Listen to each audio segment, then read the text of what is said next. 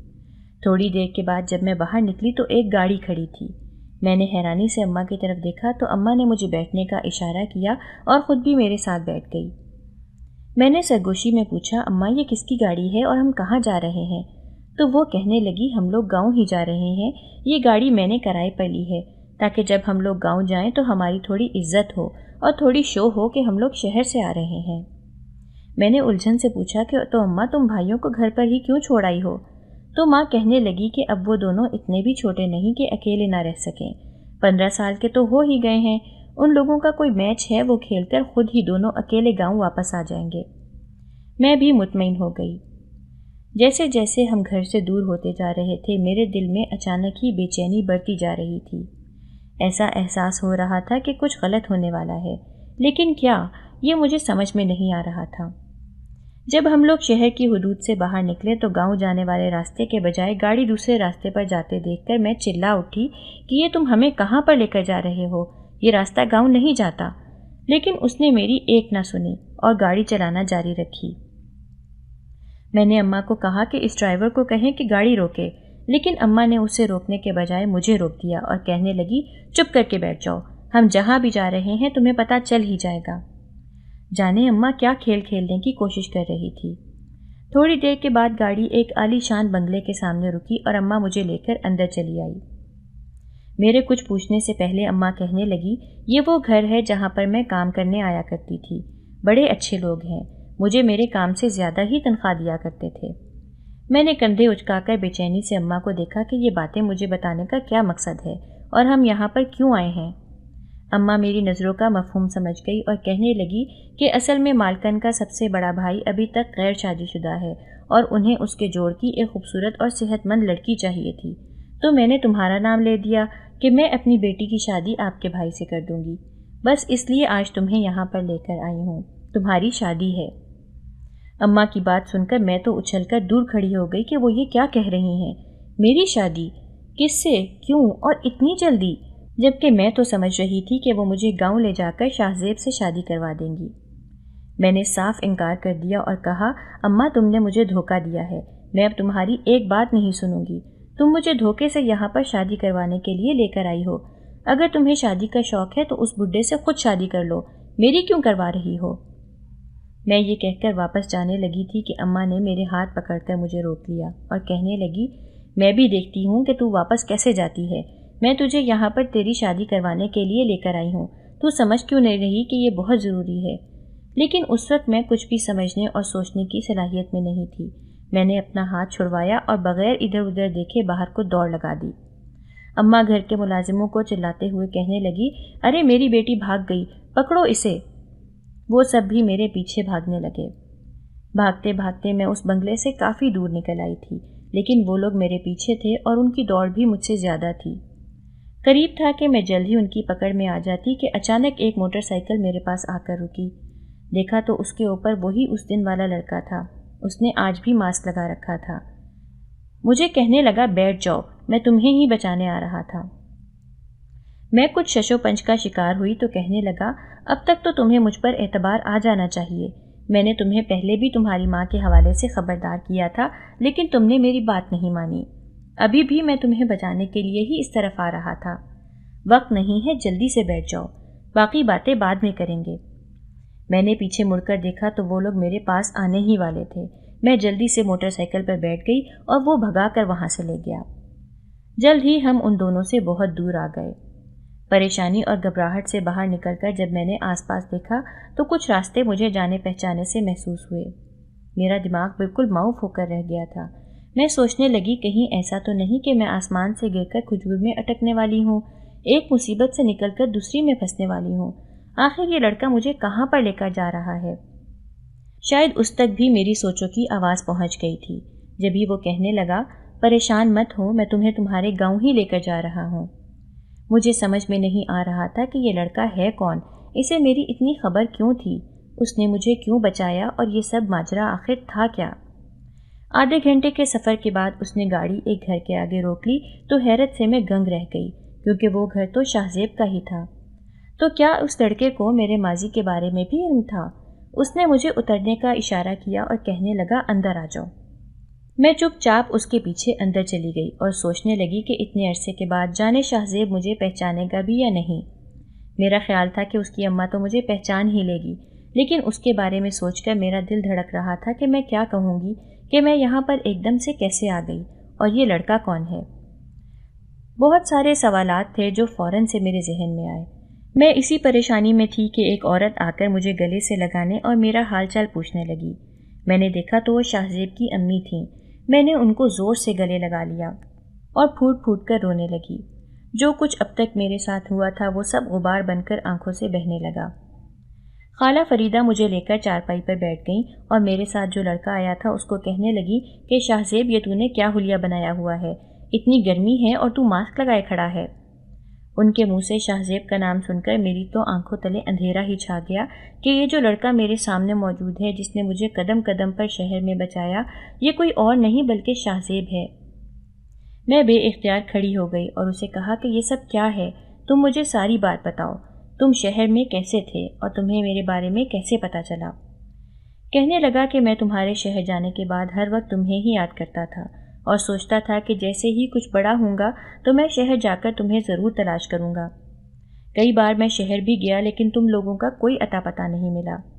ایک بار جب میں مایوس ہو گیا تو مجھے پتہ چلا کہ تمہاری ماں ایک گھر میں کام کرتی تھی اور اب بھی وہاں پر اکثر کبھی کبھار آتی رہتی تھی، تو میں نے اس گھر میں نوکری کر لی تاکہ جب کبھی تمہاری ماں آئے تو میں اس کے ذریعے تم تک پہنچ سکوں۔ اور پھر ایک دن واقعی میں نے تمہاری ماں کو وہاں پر دیکھا، لیکن اس سے پہلے کہ میں جا کر اپنا تعارف کرواتا اور بات چیت کرتا، میں نے تمہاری ماں کی اور بڑی مالکن کی باتیں سن لیں۔ وہاں کی مالکن اپنے 60 سالہ نیم پاگل بھائی کے ساتھ تمہاری شادی کرنا چاہتی تھی اور اس کے بدلے اس نے تمہاری ماں کو گھر لے کر دینے کا وعدہ کیا تھا اور بہت سارے پیسے بھی دیے۔ تمہاری ماں کو وہ کہہ رہی تھی کہ میں نے تمہاری بیٹی کو دیکھا ہوا ہے، سوکھی اور پتلی سی ہے، اسے دیسی گھی کھلاؤ، کوئی طاقت کے انجیکشن لگواؤ تاکہ وہ تھوڑی صحت مند بنے، تاکہ جب اس کی شادی کریں تو لوگ ہمیں یہ نہ کہیں کہ ہم چھوٹی سی بچی کو بیاہ کر لے آئے ہیں، بلکہ یہی کہیں کہ 25 سے 26 سال کی لڑکی ہے اور اپنی مرضی سے ہی شادی کر رہی ہے۔